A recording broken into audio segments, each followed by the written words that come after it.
What's up, everyone? This is the Jewish Jersey Gun Guy coming at you again. Today, I want to talk about the holiday that's coming up this week called Purim.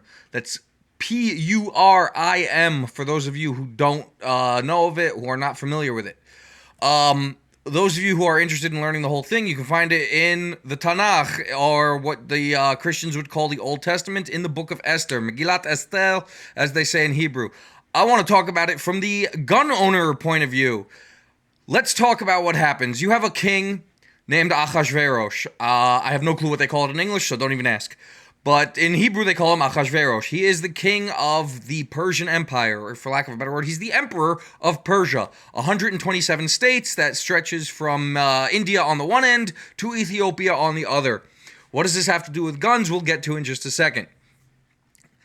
You have a character introduced early on in the Megillah called Mordechai HaYehudi, Mordechai the Jew. And we never actually find out what Mordechai does for a living. All we know is that he sits in the gates of the capital city all day long. The capital city is called Shushan, and he's always sitting in the gates of Shushan.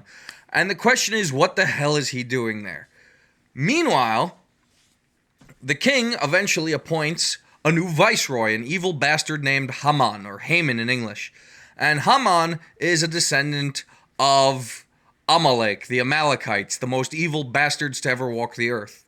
Literally Nazis. So, Haman is this evil bastard.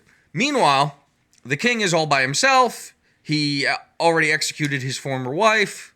And he's looking for a new bride. So Mordechai, this Jew, who is sitting in the gates of the city, hears about this, and the king makes a decree in the entire empire, all 127 states, that he wants all the eligible virgins to come into a beauty pageant at the palace, and the hottest virgin in the land is going to become the queen. So Mordechai, who is basically a lobbyist for the Jews, I mean, he's sitting in the gates of the capital. What does that mean? That means he's a lobbyist.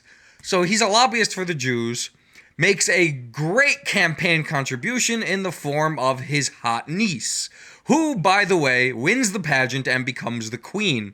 Now, you've got this evil viceroy named Haman, who wants to kill and exterminate all the Jews, not just some of the Jews, every single Jew in the empire, 127 states. So Mordechai, the Jew, the lobbyist, hears about this and decides he's going to do something about it. So he gets in touch with his niece, and she basically goes to the king. She tells the king about this evil plot, and they basically pass some new laws. What are the new laws? The first law is that every Jew arms himself. The second law is basically the best, most overwhelming, even I could say too much in modern times, but at the time it fit, version of a stand your ground law. And I've heard liberals claim that Mordechai was a Black Lives Matter activist. Black Lives Matter hate him because he supports stand your ground. He's also not black, so they hate him for that. Meanwhile, Mordechai passes the greatest form of stand your ground law ever devised, where not only can you stand your ground on the day that they're all going to attack the Jews, but you can actively go out and form hunting parties to kill the people who are going to attack the Jews.